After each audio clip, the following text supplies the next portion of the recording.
老虎一爪子将蜜獾掀翻在地，而吃了一击必杀的蜜獾居然还能站起来。老虎的必杀技的本质是让对手因为迷失他的身影而慌张移动时发起的反击，但是蜜獾完全不移动，老虎就没法发动攻击。而且蜜獾对自己的防御力很有自信，为了得知使用蜜獾斩击反击所需的距离而故意承受攻击。如今蜜獾已经掌握了攻击的合适时机，正他的准备下一击就将对手彻底解决的时候，突然视线模糊的吐血倒地。老虎的攻击是凌驾于狮子之上，猫科动物的最强攻击，即使没有命中，威力也不容小觑。但即使受到了重击，蜜獾依旧爬起来，做出一动不动的蹲踞姿态。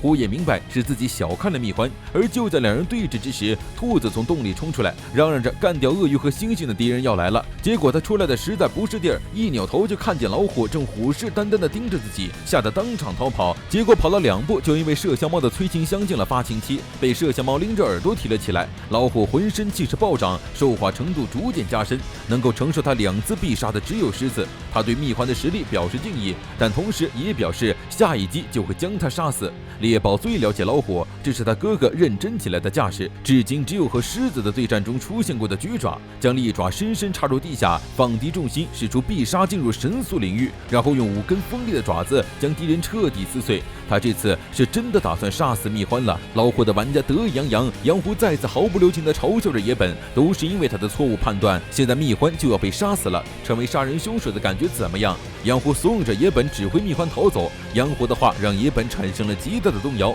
他甚至开始怀疑自己为什么会在这里。但看到大屏幕上蜜獾坚定的眼神，野本回想起了和蜜獾一起度过的时光，他猛地站起来，表示自己放弃掷头子，就让棋子留在原地，让蜜獾继续和老虎对战。在座的玩家都对他的决定惊讶不已。杨虎再次试图攻心战术，如果蜜獾死了，可就是他的全部责任，他真的背负得起如此沉重的人命吗？野本这次非常坚定，这里要抉择的不是面对责任还是要逃跑，而是抉择要负逃跑的责任还是不逃跑的责任。他一直都将所有判断交给了别人，什么决定都不做，随波逐流的活到现在。升学也是，加入动漫社也是，就连被小混混拉去搭讪，结果卷入牙斗中也是。他从来没有做出过任何决定，但唯独选择相信蜜獾这一段是他自己的意志，只有这一步他绝不退让，赌上性命去相信他人，或许这就是他的价值。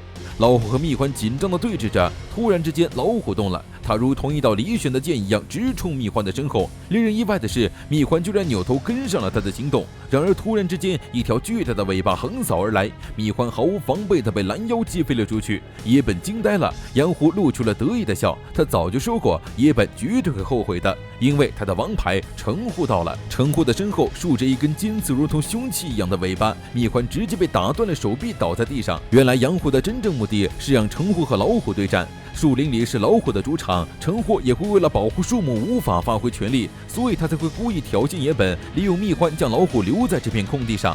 石田夫人皮笑肉不笑地发起嘲讽，为了获胜启用受过竞赛处分的斗士，杨虎还真是为了获胜而不择手段。橙虎非常凶暴，但却极其的爱护树木和自然，于是在比赛开始之前，杨虎找到了他，声称祠堂和蜜獾是自然之敌，由此激起了橙虎的斗志。蜜獾甚至都没反应过来，就遭到了橙虎的多次攻击，对方只变出了一条恐怖的尾巴，在场的斗士甚至连他是什么兽人都不知道。兔子趁机一脚蹬开麝香猫，想要逃跑，结果因为催情香的作用，爬都爬不起来。麝香猫边嘲笑边准备将兔子抓回来，结果刚走2步，脚下突然一空，整个人都陷进了洞里。原来这是兔子用自己为诱饵，故意设计的陷阱。高高跳起将麝香猫砸进洞底后，兔子赶紧把洞口堵了个严实，准备去帮蜜獾，但那边的战斗根本不是他能插上手的。橙虎的皮肤如同钢铁一样的坚硬，蜜獾的利爪没留下一点伤痕，而橙虎一挥尾巴，蜜獾就被狠狠砸在地上昏死过去。而正当橙虎逼近蜜獾，打算给他致命一击之时，老虎突然冲出，狠狠撞向橙虎。他无法忍受橙虎无视他而盯上了蜜獾，抢夺老虎的猎物，罪该万死。老虎挥舞起利爪朝橙虎的面门抓去，然而橙虎全身坚硬如盔甲，根本无法破防。老虎瞄准对方破绽，狠狠挥出一爪，轰的一声巨响后，原地被烟尘笼罩。老虎急忙避退，拉开距离。烟尘散去之后，浑身被坚硬鳞片覆盖的怪物出现在了众人面前。橙虎的原型居然是一只穿山甲，橙虎的鳞片犹如刀片一样的锋利，每攻击一下都能造成极大的伤害。他身体的每一个部位都是武器，整个身体都是凶器，是毫无破绽、攻防一体的超级斗士。老虎和陈虎费力地缠斗着，无论什么生物，腹部都是要害部位。老虎费了半天力，终于让陈虎仰天倒下，而就在他准备对腹部发起攻击的时候，陈虎突然就地一滚，缩成了一团完全防御的圆球。穿山甲一旦变成防御形态，基本上就是无敌的。它坚硬的鳞片，就算是子弹也无法穿透。自然界不存在突破这种防御的办法。老虎无能狂怒地不断攻击着陈虎的盔甲，在他的不断打击之下，完全防御的状态终于破开了一处空隙。老虎趁机将虎爪伸了进去，但没想到这居然是陈虎故意设计的陷阱。老虎伸入爪子之后就被紧紧绞住，动弹不得。而陈虎突然开始快速翻滚，锋利的鳞片直接切断了他的手臂。但即使被切断手臂，血流不止，老虎仍旧再次爬起，摆出了攻击姿态。